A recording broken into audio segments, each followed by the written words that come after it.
As a nation, we have to ask, when in God's name are we going to stand up to the gun lobby? When in God's name we do what we all know in our gut needs to be done? It's been 3,448 days, 10 years since I stood up at a high school in Connecticut, a grade school in Connecticut, where another gunman massacred 26 people, including 20 first graders at Sandy Hook Elementary School.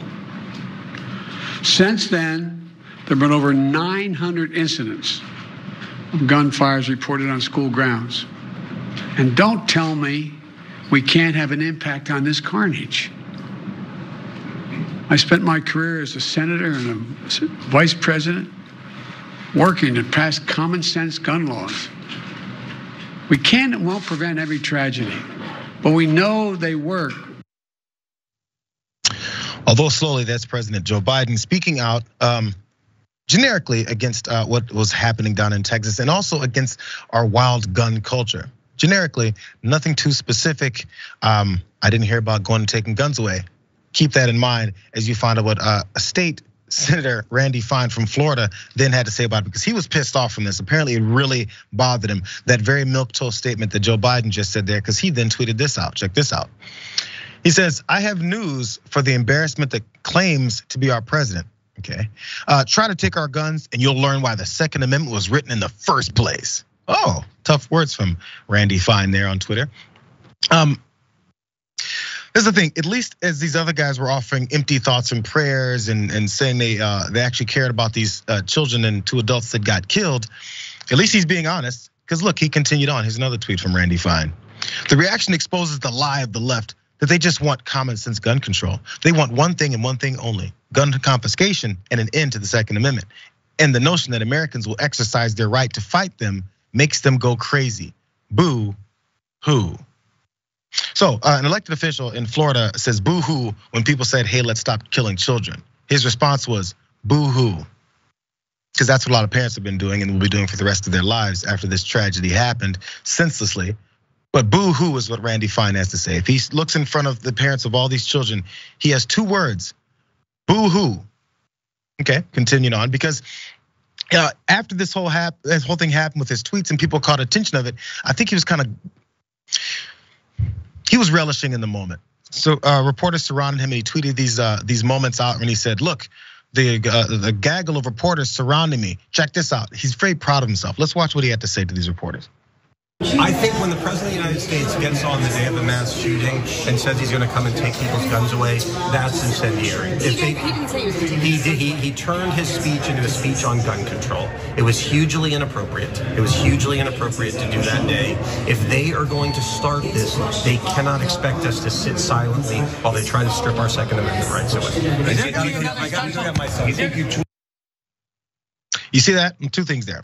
First, he goes, the president's gonna come here and say, you're gonna take your guns away, and I can't take that. The reporter said he didn't say that. Well, and then he has to paraphrase and go through all the BS he's gonna go through because he didn't say that. But then he needs to have some kind of political talking point, since we're gonna talk about playing politics with this. Now, don't forget that first tweet he said.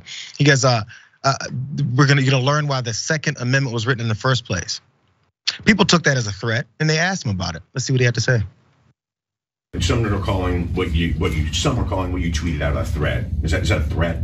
No. I mean, I'm not even talking about myself. I'm not. There was no comment. I think people need to understand the history of the Second Amendment.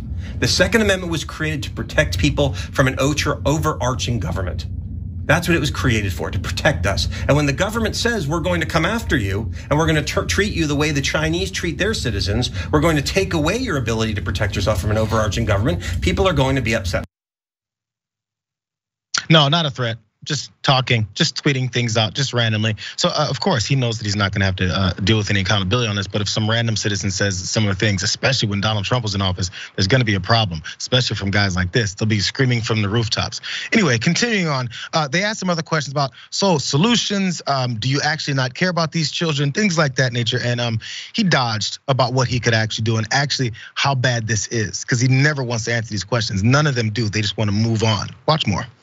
Well, I mean, look, as my sheriff likes to say, the way you stop a bad guy with a gun is a good guy with a gun. There were good guys with a gun there yesterday. So, well, I mean, look, what I will say is How many good guys with a gun do we need until my kids are safe? That's a fair question. I believed in the Guardian program. Unfortunately, many school districts didn't take advantage of that. I believe that schools should not be gun-free zones, that teachers should have the ability to protect themselves. Unfortunately, a lot of Democrat politicians didn't agree with me. I'm from Texas, but Texas has the blueprint that we used in Florida. It didn't work yesterday. I think that before Joe Biden makes those kinds of statements, they should take at least a few days to understand what happened. I don't think anybody understands that right now. And that's why it was irresponsible within 1 minute of beginning a speech about an unspeakable tragedy for the president of the United States to politicize it and begin blaming Republicans and talk about gun control. It was unconscionable. And what I find ironic is Democrats politicize these things, make these outrageous statements, and then demand Republicans shut up for unity and these sorts of things. No, we're done with that. We've proved that in Florida. We aren't going to stand silent in the face of woke leftist radicalism. We're going to stand up and we're going to fight back. And when Democrats come out and start saying we're going to take your guns away, they need to understand that in this country, that is not an option. Randy Fine went through talking about how they said they're gonna go take their guns away. Biden keeps coming up here and talking about it and politicizing it, and Democrats, and they want unity, all these random things. You know what questions were asked of him when he said all that stuff that had nothing to do with the questions? How many good guys until my kids are safe? He didn't give a number. Also, the Texas blueprint didn't work. Why didn't it work? What are we gonna do here? I think we're talking about this too soon. In other words, I have no answers. I don't give a damn. Forget those kids.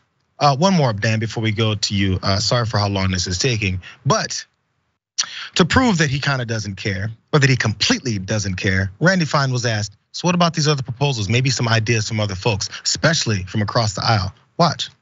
Just to clarify, this morning the House Democrats said nothing about taking away guns. I wasn't listening. I have no idea.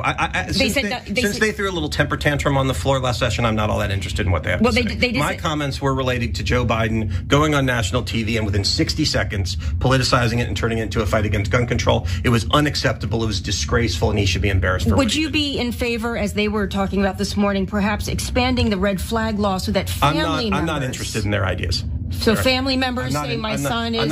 I'm not interested in their ideas. I have no idea what they said. I'm not listening to them because they threw a temper tantrum. That's what he's saying, is he's throwing a temper tantrum. And number two, I'm not interested in their ideas. What ideas could he possibly be interested in, Dan? I mean, I was enjoying the clips you were playing because I've scored Republican NRA talking point bingo. You had everything there. You had woke left taking away guns, your non-freedom space, your freedom to die space, essentially. Politicizing the issue and more guns in schools. All of those are ridiculous.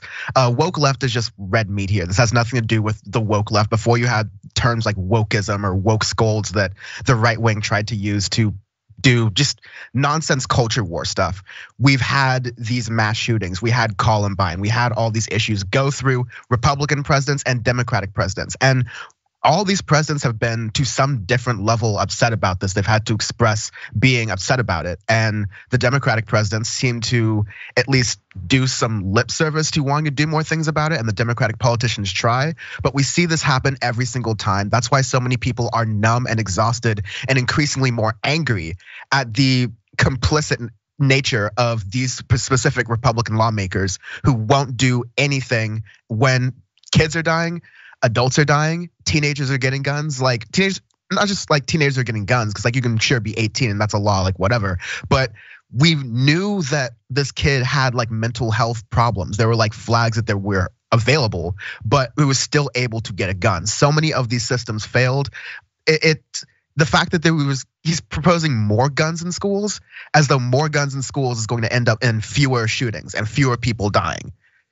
It's ridiculous. Just like that reporter, I think my favorite part of the end when that reporter was asking, how many people with guns need to be in schools before my kids are safe?